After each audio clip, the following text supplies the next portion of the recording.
நரி ஒன்று கிணற்றிற்குள் தவறி விழுந்தது. அந்த வழியாக வந்த ஆடு கிணற்றிற்குள் உற்று நோக்கியது. கிணற்றிற்குள் இருந்த நரியை பார்த்து தண்ணீர் எப்படி இருக்கிறது என்று கேட்டது.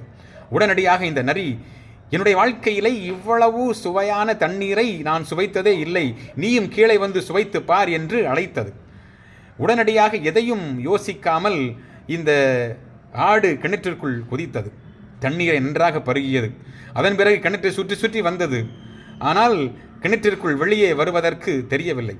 எனவே இந்த நரி ஆட்டிடம் ஒரு யோசனை சொன்னது. நீ உன்னுடைய 2 பின்னங்கால்களையும் தரையிலே ஊன்றி உன்னுடைய 2 முன்னங்கால்களையும் கிணற்றினுடைய சுவற்றிலே வைத்துக்கொள். நான் உன்னுடைய முதுகின் மீது ஏறி அதன் பிறகு உன்னுடைய கொம்புகளில் ஏறி இந்த கிணற்றிற்கு மேலே வந்து விடுகிறேன். அதன் பிறகு உன்னை நான் காப்பாற்றுகிறேன் என்று சொன்னது. இதை நம்பிய இந்த ஆடும் அதே போன்று செய்தது. வெளியே வந்த நரி அது அமைதியாக சென்று கொண்டே இருந்தது. உடனடியாக இது கத்தியது. நரியாரே, நீர் என்னை காப்பாற்றுவதாக சொன்னீரே என்று கத்தியது.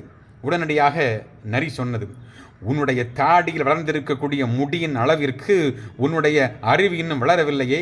இந்த கிணற்றிற்குள் குதிக்க முன்பதாக நீ என்ன நினைத்திருக்க வேண்டும்? இந்த கிணற்றிற்குள் இருந்து எப்படி வெளியே வருவது என்று யோசித்திருக்க வேண்டும் என்று சொல்லி தன்னுடைய நடையை கட்டியது. அன்பானவர்களே, உங்களுடைய வார்த்தைகள் யாரையாவது காயப்படுத்தி இருக்கிறதா?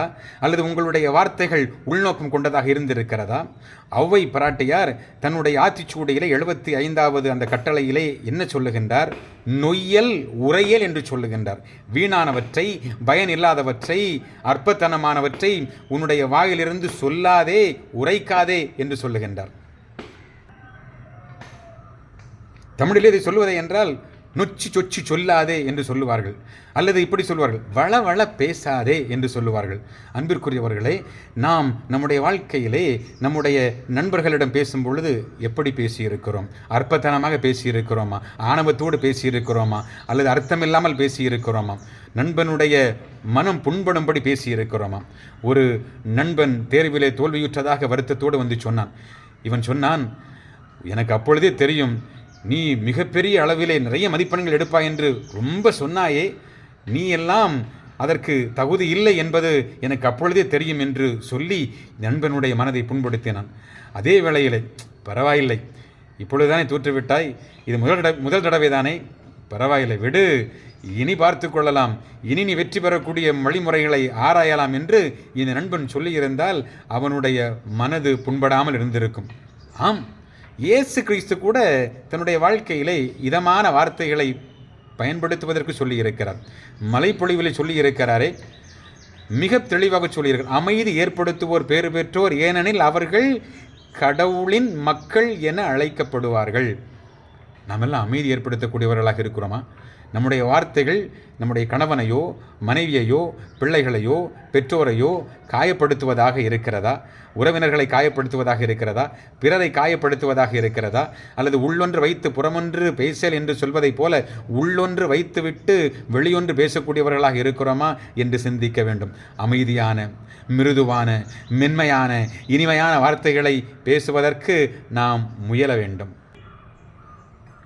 எனவே இனிய பேச்சால் மட்டும் நல்ல நோக்கு இருப்பதில்லை என்று உணர்வோம். இந்த வாழ்க்கையிலே நாம் பேசக்கூடிய வார்த்தைகள் அனைத்துமே மிக சிறப்பான, இனிமையான வார்த்தைகளாக இருந்தால், பிறருக்கு தீமை இழைக்காத வார்த்தைகளாக இருந்தால் மட்டுமே உண்மையிலே அது சிறந்த வார்த்தைகள் என்று சொல்ல முடியும். எனவே தீய நோக்கோடு சொல்லக்கூடிய வார்த்தைகளை நமது வாழ்க்கையிலிருந்து அறவே தவிர்ப்போம். சொற்களினுடைய தூய்மையை உணர்வோம். அதனுடைய உண்மைத்தன்மையை உணர்ந்து அதை நம்முடைய வாழ்க்கையிலே செய்யக்கூடியவர்களாக வாழ்வோம். இன்றைக்கு சிறப்பாக நிறைய காரியங்கள் செய்யாவிட்டாலும் குறைந்த அளவு ஒரு நல்ல வார்த்தையாவது நீங்கள் உங்களுடைய வாயிலிருந்து சொல்லுங்கள். மற்றவர்களுடைய வாழ்க்கையினுடைய தரத்தை உயர்த்துபவர்களாக மாறுங்கள். இதுவே இன்றைக்கு நாம் செய்யக்கூடிய ஒரு மிகப்பெரிய செயலாக இருக்கும். நன்றி.